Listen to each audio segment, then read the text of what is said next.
PTC news देख रहे सभी दर्शकों का स्वागत है। मैं सुमन कश्यप आपके साथ हाजिर आपके सामने हरियाणा की तमाम बड़ी खबरों को लेकर बुलेटिन की शुरुआत करेंगे, लेकिन पहले नजर डालते हैं हेडलाइंस पर। पंजाब की पूर्व डिप्टी सीएम सुखबीर सिंह बादल से अभय चौटाला ने की मुलाकात। अभय चौटाला ने अपने सोशल मीडिया प्लेटफॉर्म पर मुलाकात की तस्वीरें शेयर की।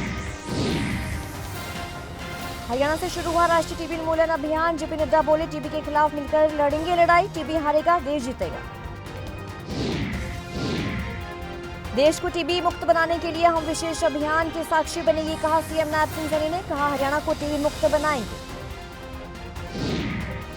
किसानों के मसले पर राज्यसभा सांसद कार्तिकेय शर्मा ने लिया सरकार का पक्ष। कहा केंद्र और प्रदेश सरकार किसानों की मांगों का समाधान करने के लिए तैयार। सरकार ने किसानों को दिया पूरा सम्मान। दिल्ली अमृतसर हाईवे बंद, लोगों को हो रही परेशानी। लोगों की अपील, किसानों से बात करके रास्ते खोले जाए। पुलिस प्रशासन ने सुरक्षा के किए पुख्ता इंतजाम।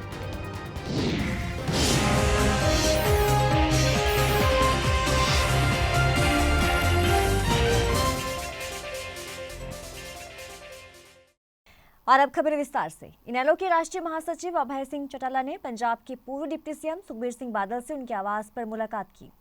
अभय चौटाला ने मुलाकात की तस्वीरें जो हैं वो अपने सोशल मीडिया प्लेटफॉर्म पर भी शेयर की हैं। मुलाकात पर उन्होंने लिखा कि पूर्व उप मुख्यमंत्री पंजाब और मेरे अजीज श्री सुखबीर सिंह बादल जी से मिलकर उनके स्वास्थ्य के बारे में जानकारी ली और श्री वाहेगुरु जी से उनके उत्तम स्वास्थ्य और लंबी आयु की कामना की।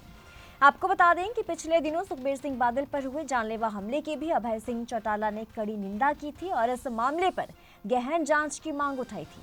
गौरतलब है कि बादल परिवार और चौटाला परिवार के बीच सालों पुराना घनिष्ठ संबंध है और दोनों परिवार एक दूसरे के सुख दुख में हमेशा ही साथ खड़े दिखे हैं। हरियाणा के पंचकुला में स्वास्थ्य और परिवार कल्याण मंत्रालय की ओर से टीबी के लिए राष्ट्रीय टीबी उन्मूलन अभियान की शुरुआत की गई है। इस अभियान को लेकर जेपी नड्डा ने कहा कि टीबी के खिलाफ हमारी लड़ाई और मजबूत हो रही है। इसके लिए हमने उन जिलों पर ज्यादा ध्यान देकर काम किया है और आगे भी काम करेंगे जहां इनसे जुड़े मामलों की संख्या ज्यादा है। उन्होंने कहा कि 100 दिनों तक चलाया जा रहा ये अभियान आज से शुरू हो रहा है। भारत बहुआयामी तरीके से टीबी जैसी बीमारी से लड़ रहा है।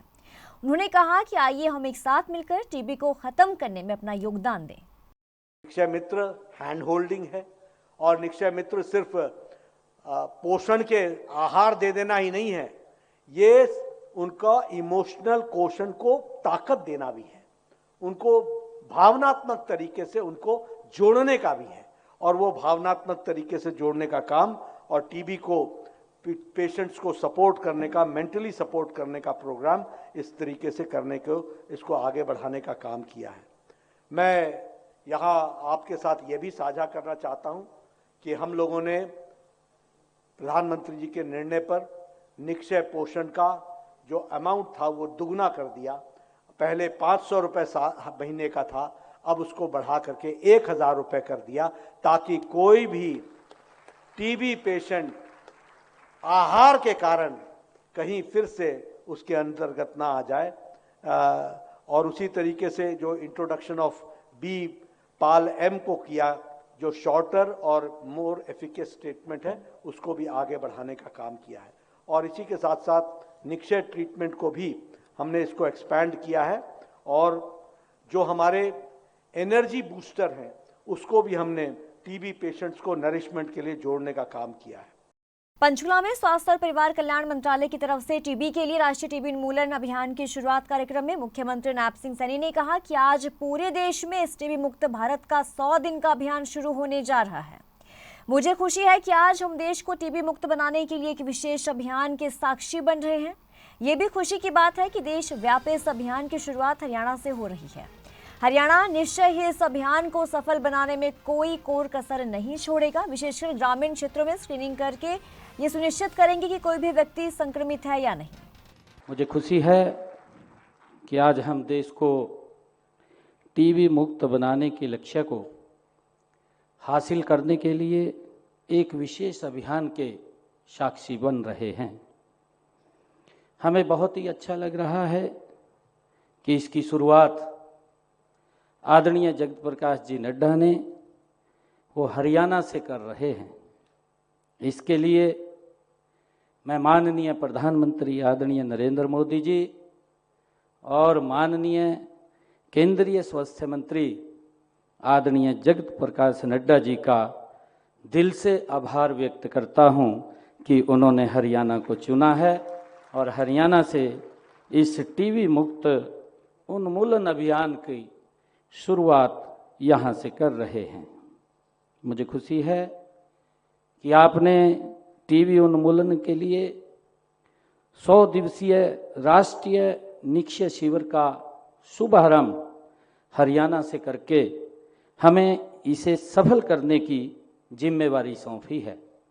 मैं आपको विश्वास दिलाता हूं कि हम इस अभियान को सफल बनाने में अग्रणी भूमिका निभाएंगे। हम निक्षय शिविरों में टीवी का पता लगाकर लोगों को इसका इलाज करवाने के लिए प्रेरित करेंगे। हम खांसी और बुखार जैसे लक्ष्यों को नज़रअंदाज करने वाले सभी लोगों तक पहुंचेंगे। राज्यसभा सांसद कार्तिकेय शर्मा ने किसानों के मसले पर जहां सरकार का पक्ष लिया तो वहीं कांग्रेस पार्टी पर जमकर कटाक्ष भी किए। सांसद ने किसान आंदोलन को लेकर कहा कि केंद्र और प्रदेश सरकार किसानों की मांगों का समाधान करने के लिए तैयार है। सरकार ने किसानों के लिए धरातल पर योजना लागू करते हुए उन्हें पूरा सम्मान भी दिया है। हरियाणा सरकार ने सभी फसलों पर MSP दिया है। किसान आंदोलन में हरियाणा की भागीदारी नहीं है, फिर भी सरकार के माध्यम से मामला जल्द सुलझ जाएगा। देखिए, किसान हमारे भाई हैं, हमारे अन्नदाता हैं और उनकी कोई दिक्कत समस्या है, कोई कमी रहे तो उसको सुनने का काम भी सरकार करेगी।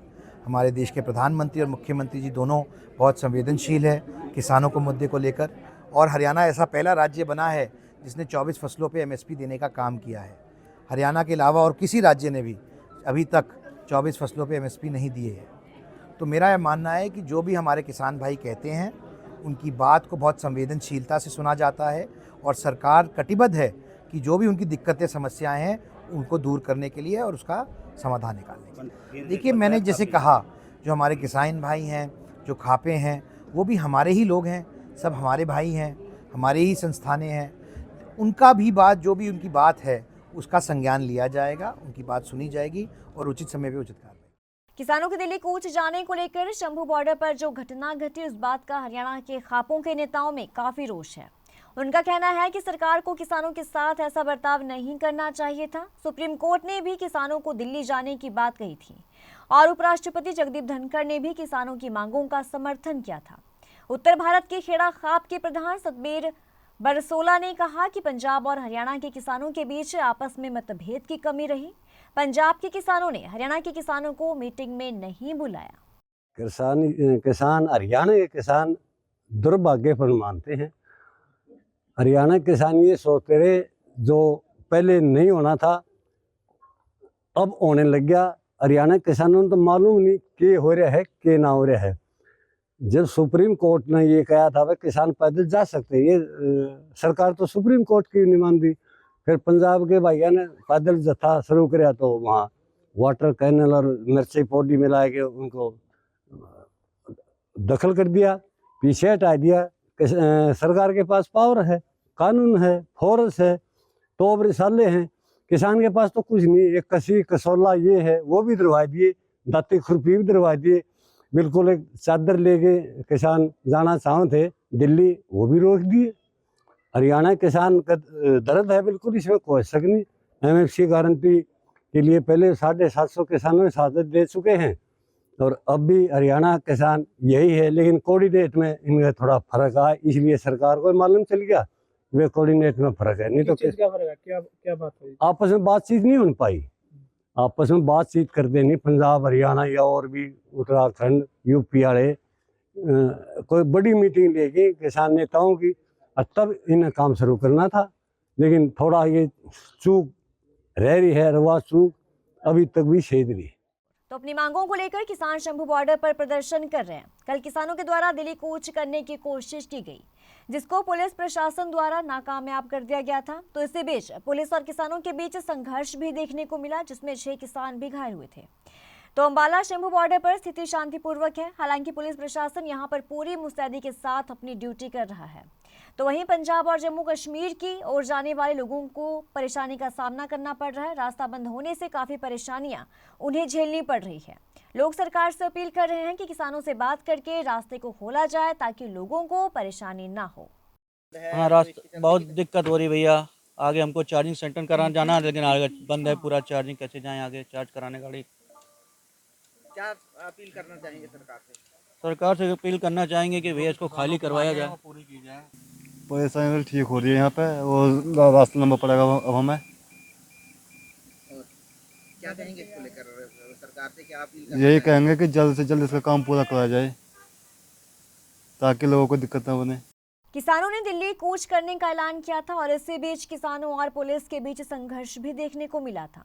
कुछ किसान भी घायल हुए थे, जिसके चलते किसान नेताओं ने दिल्ली कूच का इरादा जो है वो स्थगित कर दिया था और किसानों के द्वारा आज का समय सरकार को दिया गया है कि बात करें।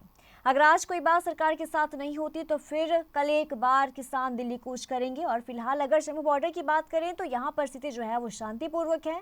हालांकि पुलिस प्रशासन पूरी मुस्तैदी के साथ अपनी ड्यूटी दे रहा है। इस समय हम खड़े हैं हरियाणा पंजाब को जोड़ने वाले शंभू बॉर्डर पर, जहां पर कल किसानों ने यहां पर निकलने की कोशिश की थी। हालांकि हरियाणा पुलिस ने, अंबाला पुलिस ने, RAF और CRPF सुरक्षा बलों ने उनको रोक दिया था, आगे नहीं जाने दिया गया था। क्योंकि हरियाणा में खासकर अंबाला की हम बात करें, 163 लगाई हुई है। ये देख सकते हैं कि किस तरह से सुरक्षाकर्मी यहाँ पर बैठे हुए हैं, रात और दिन की यहाँ पर ड्यूटी दे रहे हैं। आज किसानों ने यहाँ से जाने के लिए आज के दिन आराम की बात कही थी कि आज वो अपना जो दिल्ली कूच करने का इरादा है आज वो कैंसिल करेंगे। कल यानी आने वाले इतवार को वो फिर 101 किसानों के जत्थे के साथ दिल्ली के लिए रवाना करेंगे। इसके लिए वो फिर से बॉर्डर के पार करने की कोशिश करेंगे, जबकि पहले भी वो बॉर्डर पार करने में नाकामयाब रहे। अब फिर कल के लिए वो तैयारी करेंगे, लेकिन फिलहाल अभी वो शायद किसी सरकार से बात करने की कोशिश करेंगे कि किस तरीके से सरकार उनके साथ वार्तालाप करे और इस बात को यहाँ खत्म करके उनकी मांगों को मान ले। अगर तो उनकी वार्ता आज सफल हो जाती है तो शायद उनका कार्यक्रम कैंसिल भी हो सकता है, धरना जो दिया हुआ है ये कैंसिल भी हो सकता है और हो सकता है ये बॉर्डर जो खोल रहे हैं ये बॉर्डर भी आगे के लिए खुल जाए। लेकिन फिलहाल अभी सुरक्षा की दृष्टि से अंबाला पुलिस ने यहाँ पर पूरे पुख्ता इंतजाम किए हुए हैं। कोई भी यहाँ से आगे नहीं निकल सकता। कम से कम इसकी हम बात करें तो यहाँ से एक भी जो किसान है यहाँ से नहीं निकल पाएगा। अब ये देखना ये होगा कि कल अगर आज वार्ता सफल ना हुई तो कल वो दिल्ली के लिए कूच करते हैं किसान या कुछ और आगे के लिए सरकार को सोचने का मौका देते हैं। आम आदमी पार्टी के प्रदेशाध्यक्ष सुशील गुप्ता ने ये कहा कि क्या पंजाब के किसानों को हरियाणा के अंदर से दिल्ली पहुंचने का अधिकार नहीं है? पूरे देश का किसान एक है। किसानों की मांग जायज है, उनकी मांग मानी जानी चाहिए। किसानों ने बहुत शांति बरती है। सुनिए क्या कुछ कहना है सुशील गुप्ता का। पूरे देश ने देखा, पूरी दुनिया ने देखा, एक लंबा आंदोलन चला। भारतीय जनता पार्टी ने 750 किसानों की साथ ली। तब जाके प्रधानमंत्री ने MSP के कानून बनाने का, MSP की गारंटी का कानून बनाने का वायदा किया और उस आंदोलन को खत्म करा। अब सालों बीत गए, प्रधानमंत्री जी ने एक शब्द आज तक संसद में MSP की गारंटी के कानून के लिए नहीं बोला।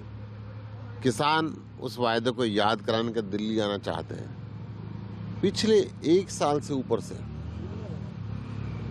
हरियाणा बीजेपी सरकार ने उनको रोका हुआ है। नौजवान शुभकरण की गोली मार के हत्या कर दी। वो हरियाणा से तो कुछ मांग नहीं रहे। फिर क्यों हरियाणा बीजेपी की सरकार किसानों के प्रति इतना सख्त रवैया रखे हुए है? क्या पंजाब के किसान को हरियाणा के अंदर से दिल्ली पहुंचने का अधिकार नहीं है? हरियाणा का किसान भी उनके साथ है। ये गलतफहमी है उनकी। पूरे देश का किसान एक साथ है। जब MSP का कानून बनाने की गारंटी प्रधानमंत्री ने दी थी तब हरियाणा के किसान भी बॉर्डर पर बैठे हुए थे। इस बुलेटिन में इतना ही। पल पल की अपडेट के लिए आप बने रहिए PTC न्यूज के साथ।